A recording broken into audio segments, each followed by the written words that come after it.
Hello friends, welcome to Mayuri's Point. If you like my videos, please like, share and subscribe my channel which is Mayuri's Point.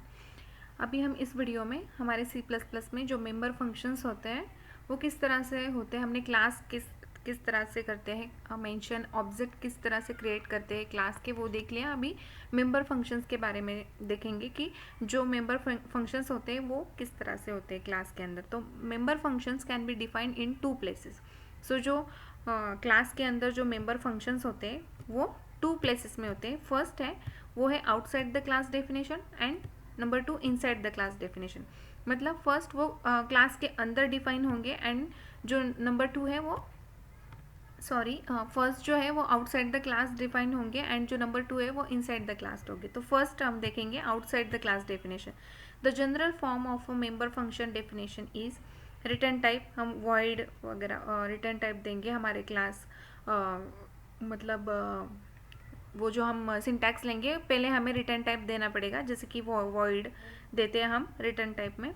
फिर class name, हमने जो भी class create किया होगा उसका name, पहले return type फिर उसका क्लास नेम। एंड ये जो है ये 4 डॉट ऑपरेटर, इसे बोलते हैं scope resolution operator.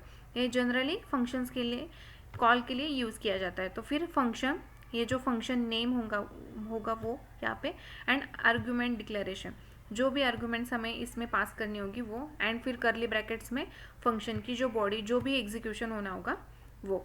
The memberships label class name and ये scope resolution operator tells the compiler that the function name belongs to the class name.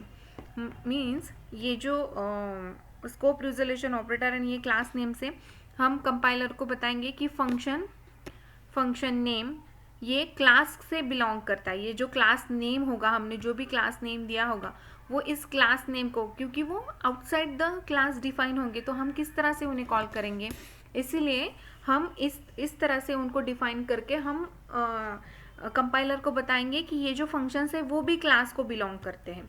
तो इसलिए हम इस तरह से हमारे जो आउटसाइड मेंबर फंक्शंस होंगे, जो हमने आउटसाइड द क्लास डिक्लेयर किए होंगे, उनको हम इस तरह से हम कॉल कर सकते हैं। फिर हमने जो पहले एग्जांपल देखा था क्लास एंड ऑब्जेक्ट्स को क्रिएट करने का, उसमें हमने आइटम क्लास लिया हुआ था एंड इस तरह से हमने वो फंक्शन को कॉल किया था। तो वॉइड रिटर्न टाइप दिया है, यहाँ पे क्लास नेम आइटम दिया है, ये स्कोप रिजोल्यूशन ऑपरेटर यहाँ पे दिया है। एंड फिर नेक्स्ट हमने जो गेट डेटा फंक्शन डिफाइन किया था वो, एंड यहाँ पे आर्ग्यूमेंट्स दिए हैं integer A and float B. हमने क्लास आइटम में हमारा नंबर, वो आइटम का, एंड कॉस्ट, ये 2 जो डेटा मेंबर्स थे वो डिफाइन किए हुए थे। तो अब हम यहाँ पे आर्ग्यूमेंट पास कर रहे हैं कि जो नंबर है उसमें ए की वैल्यू एंड जो कॉस्ट है उसमें बी की वैल्यू स्टोर होगी। तो इस तरह से हम वो जो फंक्शन है वो उसे कॉल कर सकते हैं। हमारे क्लास के थ्रू हम कंपाइलर को बताते हैं कि वो आइटम क्लास से ही बिलोंग करता है। तो इस तरह से आउटसाइड जो हमने डिफाइन किया है वो भी मेंबर फंक्शंस हम कॉल कर सकते हैं। अगर आपने मेरा वो प्रोग्राम नहीं देखा है तो मैं लिंक डिस्क्रिप्शन बॉक्स में शेयर कर दूंगी, जो मैंने क्लास एंड ऑब्जेक्ट्स को क्रिएट करने के लिए एक सिंपल प्रोग्राम टर्बो सी में रन करके आपको बताया था। उस प्रोग्राम पे आपको पता चल जाएगा कि हम किस तरह से आउटसाइड मेंबर फंक्शंस को कॉल करते हैं। तो अभी नेक्स्ट जो टाइप है वो जो इनसाइड द क्लास डेफिनेशन है उसके बारे में देखेंगे हम। तो क्लास आइटम, हमने वेरिएबल्स डिक्लेयर किए integer number and float cost, and void get data integer A integer B. हमने जो पहले आउटसाइड द क्लास जो हमने फंक्शन डिफाइन किया था, ये हम अगर वो क्लास के अंदर ही अगर डिफाइन कर रहे हैं तो उसे हम कहते हैं inline function. When a function is defined inside a class, it is treated as an inline function.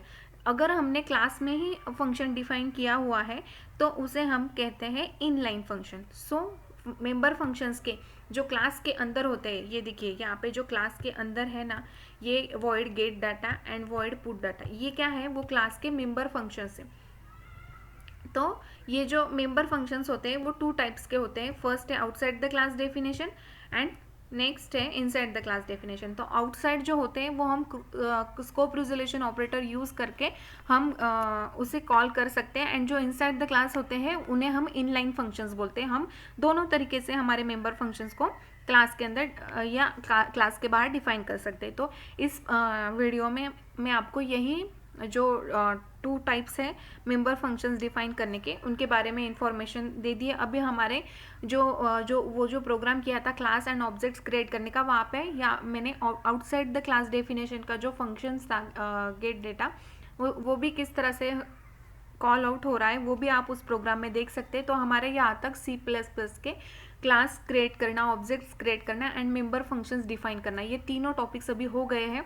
अभी हम अपने आगे के वीडियोस में कंस्ट्रक्टर, डिस्ट्रक्टर्स एंड जो डेटा टाइप्स वगैरह रह गए उनके बारे में, और एक स्कोप रिजोल्यूशन के लिए मैं एक सेपरेट वीडियो आपके लिए लेकर आऊँगी। तो अगर आपको मेरे वीडियोज़ अच्छे लग रहे हैं, पसंद आ रहे हैं, तो प्लीज़ मेरे चैनल को सब्सक्राइब करिए, जो कि है Mayuri spawn. Meeting next video हम अगले वीडियो में देखते हैं। तब तक के लिए बाय।